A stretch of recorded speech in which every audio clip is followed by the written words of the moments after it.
Okay, let's dig deeper. Of course, let's refer sa book of all books, the mighty books of all the books.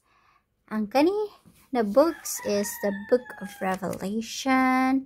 It's chapter 18. Chapter 18 is about the fall of Babylon. Just like sa pagka-Old Testament nga siya to ang ni-oppose ni God. So, as parallel sa modern Babylon, mauni ang iyahang punishment, chapter 18. So, let's go to verse 23. Verse 23. For thy sorceries were all for thy sorceries were all nations deceived. Nang deceive siya sa mga tanan nation. Sorcery. Ano nga verse? Magic spell. Kanis sa sorcery gapon. Because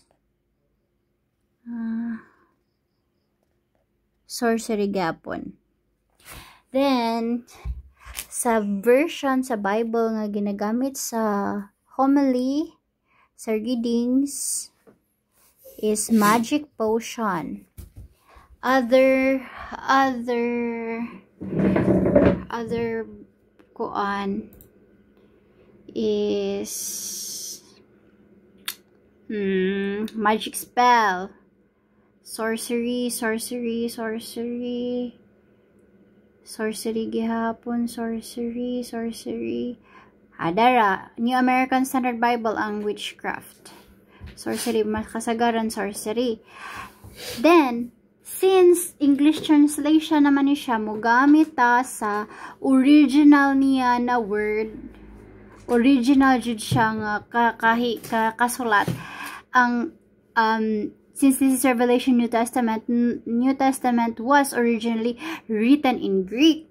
So, naay tool ginagamit without learning the language, makasabot ta sa original word niya through the Strong's Concordance. So, i-click natin diri strong. Mamanta din no, for thy sorceries were all nations deceived. So, pag-click sa Strong's Concordance, mugawas na siya ang number G5331. G5331. So, tanaw na to ang iyang original nga word sa Greek. So, let's use the book. Kani nga book. Strong's Concordance. Strong's Concordance. So, pangitaw na to ang G5331. G5331.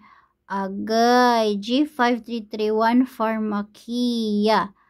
Medication. Pharmacy. Magic. Literal or figurative. Sorcery. Witchcraft. Ay.